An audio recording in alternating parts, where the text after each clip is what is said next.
my name is Brandon. I drive a 2019 Mercedes Sprinter 4x4 and home base is Miami, Florida.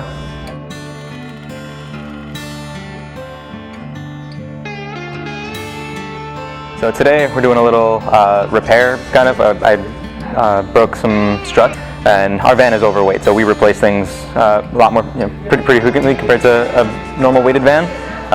So we're swapping them out.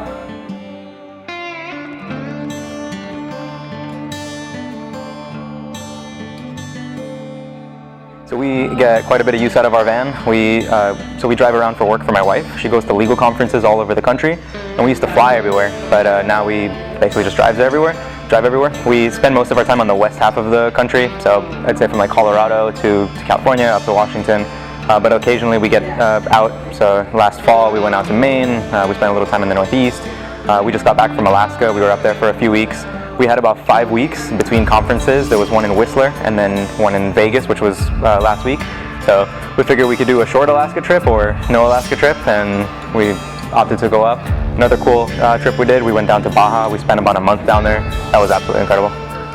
Before the van, we used to travel out of a Jeep Wrangler, and sometimes I forget we're in a van and not a Jeep, so we do some things you probably shouldn't do in a van, but it's pretty cool.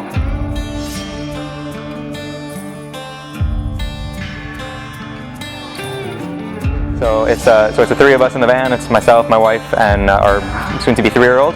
And traveling with a kid can be tough at times, but I mean, very rewarding. We get to show him the country. He makes friends all over. We stop and visit friends all over the country that we wouldn't see otherwise. It's been really cool. I've been a couple of noteworthy events that we've had. When we first started the trip, before we did the rip kit with you guys and the bigger tires and everything, we did some trails out in Colorado. Some of the trails, I mean, it was the only vehicles on there were Jeep Wranglers and side-by-sides, so it was a little weird for everyone seeing a giant van out there. It was so we did Cinnamon Pass, which is, I mean, it's one of the more famous ones out there. It's a little more mellow than some of the like heavy obstacle ones, but it was still pushing the van. I think we went up to like 15,000 feet or something, maybe a little less. And the only issue we had was around the switchbacks. That was a little scary because we can't make those tight turns. So it was like 5-point turns to get up the switchback, and there were like 5 of them. So it was a little. We had a line on both sides waiting. Everybody was steering pretty far back. Another time, just in sand, we bottomed out, and heavy vehicles don't do well in sand, so we were spinning the tires. Eventually got out with a winch. So more recently, we had an issue with our DPF system, the DF emission system. We were up in Alaska, up in Prudhoe Bay, which is the northernmost part in Alaska, so the worst possible place for this to happen. But we got an emissions warning on our dashboard and had 10 starts left before the car would go into limp mode. And the only Mercedes dealership in all of Alaska does not work on Sprinters. So the closest one was like 1,800 miles away down in southern BC. So we opted to get some work done in Phoenix. It turned out it was just a NOx sensor, which apparently can be pretty hard to find. But we went 3 weeks and about 4,000 miles, actually no, 3 weeks and 6,000 miles from Prudhoe Bay to Phoenix with all of our travels without shedding off the vehicle. It was when we were on our way here to also do the big brake kit. So I didn't realize at the time, when I got here, I realized my rotors were straight. So we were like pretty much metal on metal. We didn't have rear brakes. Thankfully the front are the ones that do the heavy lifting, but it's a little scary to think that we're like downhill, like backing up downhill, kind of behind the rear axle, like off the edge. It's pretty scary. We have dual alternators. We have 2 Victron buck boosts, 50 amps from the stock alternator, and then Nation's 280. Combined, we get about 300 amps at idle going to our batteries, and then I have that on an auto start with Mid-City Engineering through the Servo GX, which is from Victron. So when the batteries get too low, triggers an auto start and automatically starts the van, charges the batteries up. Recirculating shower, 1 gallon of water goes through a series of 7 filters, and then a heat exchanger that's with Rixon's heating system. So we get clean hot water just using 1 gallon. And then the entire van, as far as controls, is controlled through S-Pods. I have 3 S-Pods running in sync.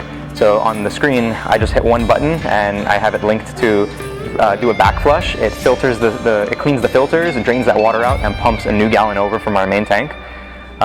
We have a pneumatic cooling, 12-volt air conditioning. It's been good up until like 120 degrees down Death Valley. For the Rixon system, it's our heating. So it's a furnace that has a glycol loop, and then in line in that loop you have heat exchangers. One of the heat exchangers is for hot air, one is for hot water, one is for our shower water, and then a fourth one is tied into our radiator. So when we're driving, we can heat the entire van without turning anything else on. Isotherm 200, so pretty big fridge freezer combo. Webasto diesel cooktop. We have, what else? From you guys, we have quite a bit of products from you. So the rip kit, we have the tire carrier in the back. I have your 21-gallon spare tire water tank. We have the Alcon big brake kit as well. Front bumper, we have a CA tuned front bumper with a bunch of Baja lights on them. 12,000-pound Warren winch, the 12S Platinum. Yeah, lots of stuff. Yeah. We started in late May of 2021, so a little over a year, like 15 months I think we're going on now. And we do quite a bit of driving, like I said, about 5,000 miles a month, so we're at like 75,000 for these 15 months now. It's quite a bit, and something we didn't consider in the beginning was the maintenance on it. So I broke it down per mile for tires, brake pads, and then service, and it works out to about 17.5 cents a mile, plus diesel, which depending on where we are in the country and how hard we're pushing the van, it's 30 to 50 cents a mile. So we're looking at like 65 cents a mile just for driving. Yeah. It's pretty wild. Yeah, so we're in a unique situation. We're not the typical van lifers. We travel for work mostly, and it's just to basically get us from conference to conference for my wife. And then in between conferences, we get to go and do Baja and Alaska and Colorado, all these fun places. Yeah.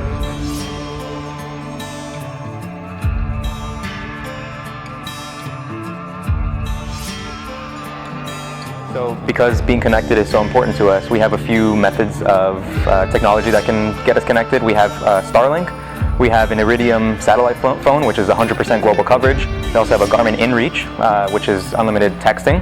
And we also have 2 mobile hotspots. That way when we're in cities, we can, we make sure we have pretty good connection, one Verizon, one AT&T, and then we have our cell phones as well. But I'd say the satellite phone and the Starlink are the main ones of how we stay connected. So on Instagram, you can find my personal page is just Brandon Tico, BrandonTico, and then we have a van page, but we haven't really. It's just kind of the same content that we're slowly building. It's called the Van Wildlings, and nothing yet on YouTube, but we have a ton of content that we want to start putting some stuff together and uploading on YouTube. Awesome, cool.